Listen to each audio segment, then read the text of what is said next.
Somajiguda press క్లబ్లో save KBR పార్కుపై సదస్సు నిర్వహించారు. రేవంత్ ప్రభుత్వం తాము చెప్పేది వినడానికి సిద్ధంగా లేదని పర్యావరణవేత్తలు మండిపడ్డారు.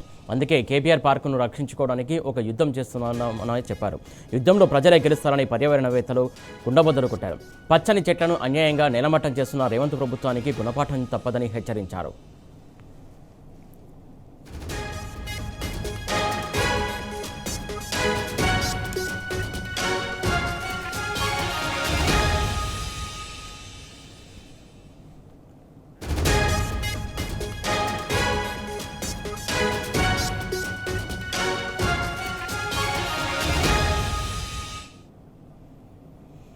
ఇటు కేబీఆర్ పార్కు చుట్టూ చెట్లను నరికివేస్తుంది. దీనికి సంబంధించి ఏదైతే సోమాజిగూడ ప్రెస్ క్లబ్లో సేవ్ కేబీఆర్ పార్కు పేరిట కొందరు ప్రెస్ మీట్ పెట్టారు.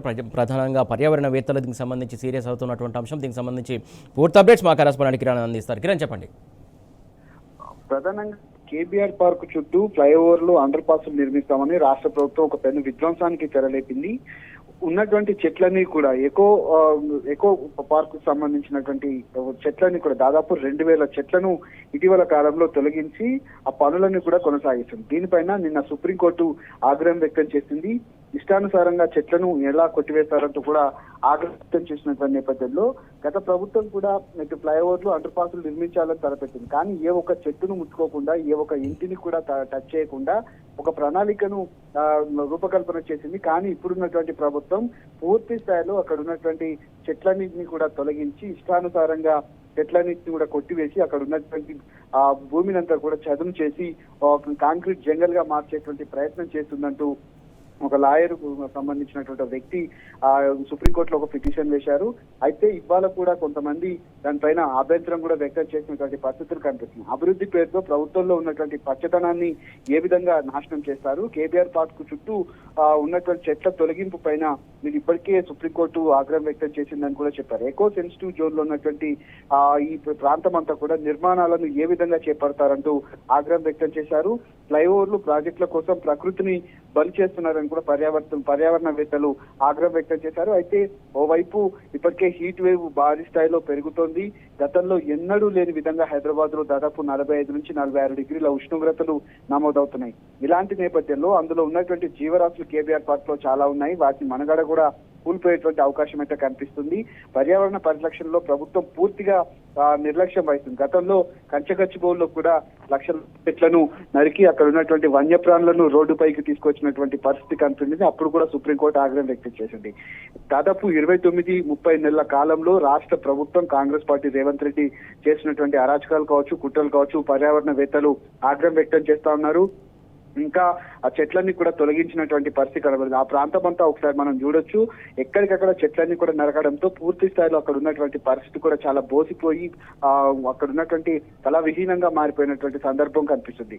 ఓవైపు ఏదైతే కేబీఆర్ పార్క్ లో వాకర్స్ వస్తా ఉంటారు, వాళ్ళు కూడా ప్రతిరోజు ఉదయం సాయంత్రం వేళల్లో ప్రకృతిని ఆస్వాదిస్తూ వాకింగ్ చేస్తూ ఉంటారు. అంతేకాకుండా పక్కనే ఉన్నటువంటి క్యాన్సర్ హాస్పిటల్కి వచ్చేటువంటి రోగుల సహాయకులు ఎవరైతే ఉంటారో వాళ్ళంతా కూడా చెట్ల కిందే సేద తీరుతూ ఉంటారు.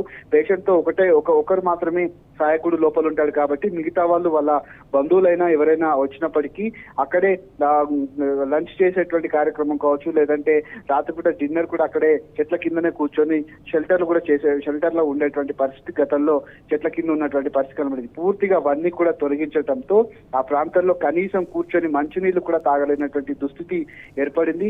ఆ ఫ్లైఓవర్లు అంతేకాకుండా అండర్ పాస్లకు సంబంధించి ఒక కంపెనీకి అప్పచెప్పారు. వీటిని జెట్ స్పీడ్ లో పనులు కొనసాగించాలి, వీలైనంత త్వరగా ఆ పనులను పూర్తి చేయాలని చెప్పడంతో పూర్తి స్థాయిలో రాత్రికి రాత్రే చెట్లన్నీ కూడా తొలగించడంతో అక్కడ ఉన్నటువంటి పరిస్థితి కూడా చాలా దారుణంగా మారిపోయింది. దీనిపైన సుప్రీంకోర్టు ఆగ్రహం వ్యక్తం చేసింది. పర్యావరణవేత్తలు కూడా సాయంత్రం వేళల్లో అటు క్యాండిల్ ర్యాలీ కావచ్చు, నిరసన కార్యక్రమాలు కూడా చేపట్టడంతో ఇది ఇలా సమసిపోయేటువంటి అంశం కాదు, ఖచ్చితంగా కోర్టు ద్వారానే తేల్చుకోవాలని కూడా నిన్న సుప్రీంకోర్టుకు వెళ్లడంతో సుప్రీంకోర్టు కూడా రాష్ట్ర ప్రభుత్వం పైన తీవ్ర స్థాయిలో ఆగ్రహం వ్యక్తం చేసింది. మొట్టికాయలు కూడా వేసినటువంటి సందర్భం కనిపిస్తుంది. ప్రస్తుతం అయితే ఆ పనులన్నీ కూడా ఎక్కడికక్కడ ఆగిపోయాయి.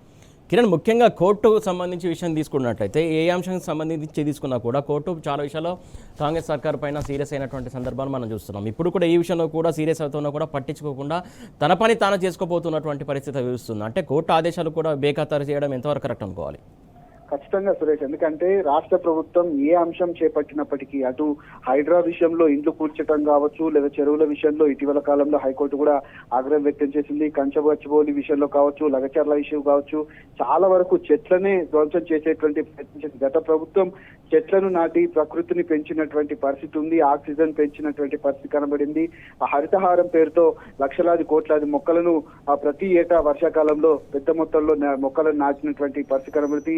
హరిత తెలంగాణగా గత ప్రభుత్వం మారిస్తే ఇప్పుడున్నటువంటి రాష్ట్ర ప్రభుత్వం పూర్తిగా పడావు చేసి ఎక్కడికక్కడ చెట్లన్నీ నరికి కళా విహీనంగా మార్చేసి ఆ కాంక్రీట్ జంగల్ గా ప్రధాన నగరాలను మార్చేటువంటి కుట్ర చేస్తుంది. దీనిపైన సుప్రీంకోర్టు ఆదేశాలు కూడా ఇవ్వటంతో ఆ ఆదేశాలను కూడా పక్కదారి పట్టేసి కనీసం పట్టించుకోకుండా వాటన్నిటిని కూడా కొట్టివేసి మళ్ళీ పనులు చేపట్టేటువంటి అవకాశం ఉంది. కాబట్టి పర్యావరణవేత్తలంతా కూడా దీనిపైన ఆగ్రహం వ్యక్తం చేస్తా ఉన్నారు.